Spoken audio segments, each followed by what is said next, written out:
হে শংকৰ হে শুদ্ধ মত ঈশ্বৰ ভকতি তত্ত্ব প্ৰচাৰিলা শাস্ত্ৰ সাৰ জানি তাহাংক নজানি মোৰহে জীৱিকাৰ অৰ্থ ফুৰে আপোনাৰ মহত বখানি। আমাৰ শৰীৰত ছয় ৰিপুৱে মুহূৰ্তে মুহূৰ্তে শুদ্ধ স্থানৰ পৰা অশুদ্ধ স্থানলৈ প্ৰৱেশ কৰোৱাৰ ক্ষেত্ৰত জোৰ দি থাকে। এই সন্দৰ্ভত শ্ৰীমন্ত শংকৰে সকলো শাস্ত্ৰৰ সাৰ উদ্ধাৰ কৰি ঈশ্বৰ ভক্তিৰ তত্ত্বসমূহ শুদ্ধ মতবাদ ৰূপে প্ৰচাৰ কৰিলে। সেই তত্ত্ব নাজানি মূৰ্খ লোকে জীৱিকা অৰ্জনৰ আশাৰে নিজৰ মহত্ব বখানি ফুৰে। আগৰ ৩৩ সংখ্যক ঘোষাত শ্ৰীমন্ত শংকৰদেৱৰ মতবাদ সম্পৰ্কে আলোচনা কৰা হৈছে। তেৰাই বেদ পুৰাণ গীতা ভাগৱত আদি শাস্ত্ৰ মন্থন কৰি এই যুগমীয়া কালজয়ী শুদ্ধ মতবাদ প্ৰতিষ্ঠা কৰি ঈশ্বৰ ভক্তিৰ তত্ত্বসমূহ প্ৰচাৰ কৰি গৈছে। এই তত্ত্ব নুবুজাৰ বাবে নিজকেই তত্ত্বদৰ্শী পণ্ডিত বুলি জাহিৰ কৰে। সেই লোকসকলৰ একমাত্ৰ লক্ষ্য নানা পুষ্পিত বাক্যৰ দ্বাৰা মানুহৰ মন আকৰ্ষণ কৰি জীৱিকা অৰ্জন কৰা। মহাপুৰুষ শ্ৰীমন্ত শংকৰ গুৰুৱে নিজ মুখে কৃষ্ণ তত্ত্ব প্ৰচাৰ কৰি গৈ যোৱা কাল চোৱাতকৈ তেৰাৰ বৈকুণ্ঠ প্ৰয়াণৰ পাছত অৰ্থাৎ গ্ৰন্থকৰ্তা মহাপুৰুষ মাধৱদেৱৰ ওপৰত ধৰ্মাচাৰ্যৰ দায়িত্ব থকা কালছোৱাত এনে ভালেমান লোকে সমাজত আত্মপ্ৰকাশ কৰিছে। সমাজত অযোগ্য লোকেও পাণ্ডিত্যৰ অভিনয় কৰাত এনে দৃশ্য দেখি গ্ৰন্থকৰ্তা গুৰুজনাই আক্ষেপ কৰি এই ঘোষা লিখিছে। কি লিখিছে?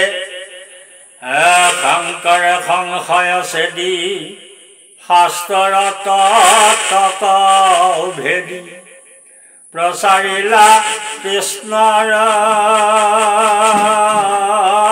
ভকতি কাংক এৰি কি কাৰণে আন কবলয় গুৰু কিনো লোক মহা মূঢ়মতি। শ্ৰীমন্ত শংকৰদেৱে সকলো শাস্ত্ৰৰ তত্ত্ব ভেদ কৰি সকলো সংশয় ছেদ কৰি একমাত্ৰ কৃষ্ণৰ ভকতি প্ৰচাৰ কৰিলে। তেনে গুৰুজনক এৰি কি কাৰণে মূঢ় লোকসকলে আনক গুৰু বোলে? গুৰু সেইজনে। গুৰু তেতিয়াই আহে, গুৰুৱে তেতিয়াই শুদ্ধ কাম কৰে। গীতাৰ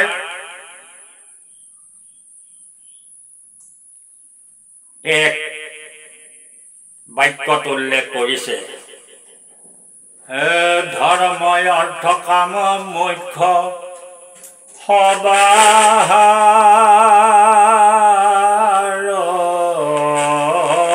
মূল স্বৰূপ গুৰু মোৰ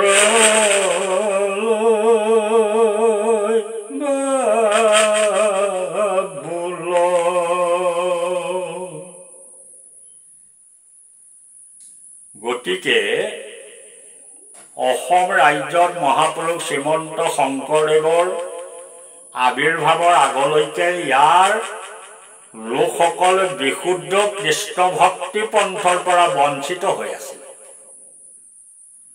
লোক সমাজত এই সময়ত ধৰ্মৰ নামত নানা দেৱ দেৱীৰ পূজা, ভূত প্ৰেত ডাইনী যখিনীৰ নামত বলি বিধান আদিৰ ব্যৱস্থা প্ৰচলিত হৈছিল।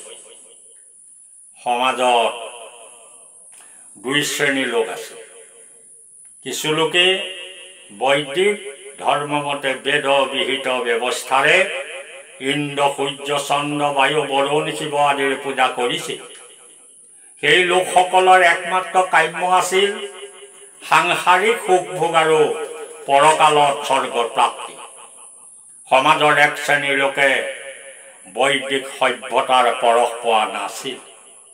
তেওঁলোকে দেৱ দেৱীসকলৰ পূজা কৰি স্বৰ্গ সুখ কামনা কৰা নাছিল।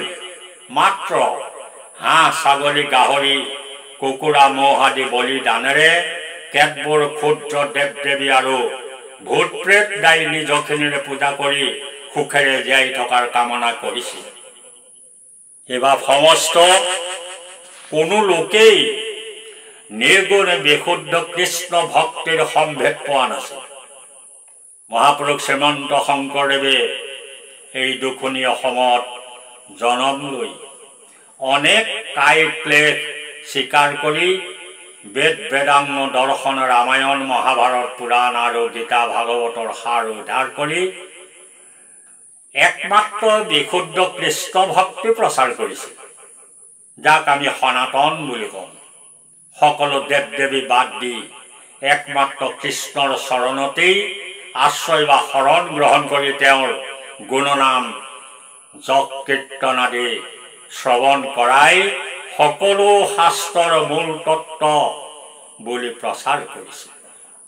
গুৰুজনাৰ প্ৰচাৰিত এই কৃষ্ণ ভক্তিৰ পন্থ সকলো প্ৰকাৰ সংশয় ৰহিত। তেৰাই অকল শাস্ত্ৰ ভাগৱত লিখি পুথিৰ মাজতেই ভক্তি উপদেশ দি যোৱা নাছিল। কি কৰিছিল? আপুনি বিয়াচৰি কৰ্ম আনক শিকাই, এহি সিদ্ধান্ত গীতা ভাগৱতে কয়।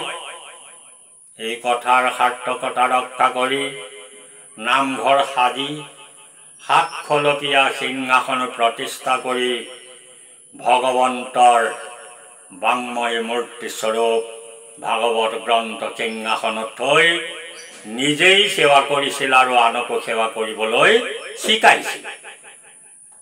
সেই সিংহাসনতেই পিছত গুৰু আসন নামেৰে নামাকৰণ হৈছে। তেৰাই সেই সিংহাসনৰ সন্মুখত জীৱক কৃষ্ণমুখী কৰাইছিল। ভক্তি ৰাজ্যখন বৰ্তি থাকিবৰ বাবে অতি নীতি পুংখনতাৰে সকলো দিশতেই সমাজখন নকৈ সজাইছিল।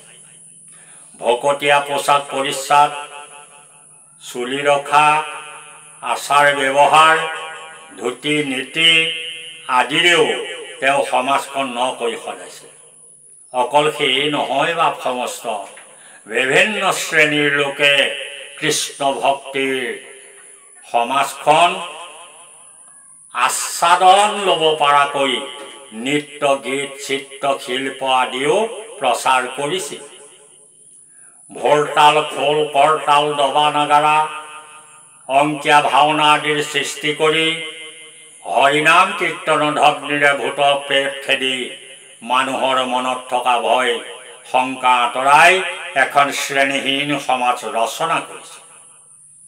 ভক্তি তত্ত্বৰ জৰিয়তে মানুহৰ মনৰ মলি দূৰ কৰি একাত্মবোধ আনি দিছিল। লোক সমাজে শংকৰদেৱৰ প্ৰচাৰিত এই ভক্তি ধৰ্মৰ ঢলনিত স্নান কৰি নিৰ্মল হৈছিল। বহু লোকেই কুলশীলতাৰ অসাৰ দৰ্প আৰু সমাজৰ পিছপৰা সকলো নিচাত্মিকা মনোভাৱ এৰি এখন মধুৰ সমাজ ৰচনা কৰিবলৈ সক্ষম হৈছিল। মুঠতে অসম দেশত কৃষ্ণ ভক্তি ধৰ্ম বা ভাগৱত ধৰ্ম প্ৰচাৰৰ ক্ষেত্ৰত মহাপুৰুষ শ্ৰীমন্ত শংকৰদেৱে কোনো অসম্পূৰ্ণ বিষয় পূৰ্ণ কৰিবৰ বাবে এৰি থৈ যোৱা নাছিল। সকলো তেৰাই এক হাতে এক মুখে এক চিন্তাৰে শেষ কৰি গৈছিল। সিহে তেৰা অৰ্থাৎ শ্ৰীমন্ত শংকৰদেৱ অসমীয়া সমাজৰ একমাত্ৰ কল্পতৰু স্বৰূপ গুৰু।